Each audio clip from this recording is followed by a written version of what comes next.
Hi, I'm Madame Pamita, and I love teaching about magic.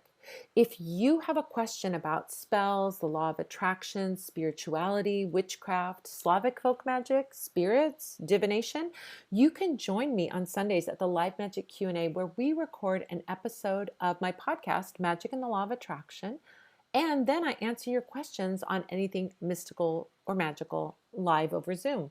Just go to spellsquad.com to get the link to join me in the clubhouse. And don't forget to subscribe to this YouTube channel and click the bell icon so you get a gentle, magical reminder and you'll be the first witch to see whenever anything new goes up.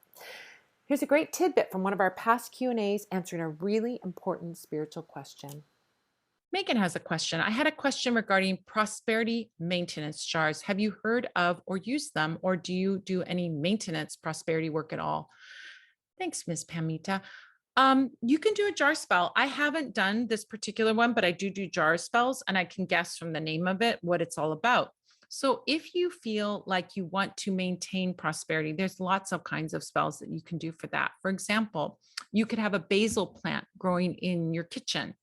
That's a basil plant is good for lots of things, peace in the home, protection, and also for money. So one of my favorite spells, my favorite spell is to have a basil plant. And when you find money, maybe you find money in your couch cushions, find money in your pocket, coins in your pocket, find a coin loose somewhere, you can put that in the dirt around your basil plant to keep that money energy flowing. It's found money. So you're growing money that comes to you effortlessly when you do that. It's a beautiful spell to do. Now, you could do a prosperity maintenance jar. Now, it's not a honey jar. This is I'm going to get on my soapbox for a minute.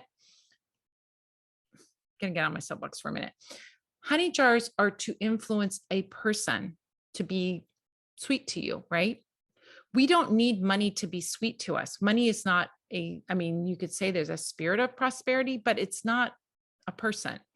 So I see these money honey jars and I'm like, that's only been around for like the last maybe 5 years. I've seen those. Never saw a money honey jar more than 5 years ago. Didn't exist. All of a sudden, someone got the idea, oh, I'm going to do a honey jar for money. But honey and sweetening work is to sweeten somebody toward you, and money is neutral. Money is energy. It's not it isn't a person. Money is neutral. It doesn't have money doesn't hate us or love us, right? It's just energy that's flowing through us. Think about that for a second.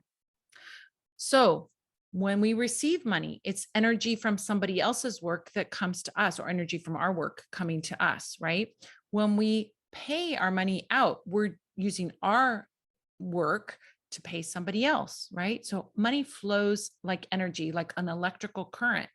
It doesn't want to stay stagnant, and it is neutral. It doesn't have a judgment. So when people are like, I hate money or I love money, you don't actually need to have any emotion about money except for be open to abundance flowing, right? One of the best maintenance spells, and this one I do, I have two maintenance spells. They aren't jars. One is I have a lodestone with a $2 bill under it that I'm constantly feeding. I feed that anytime money comes in.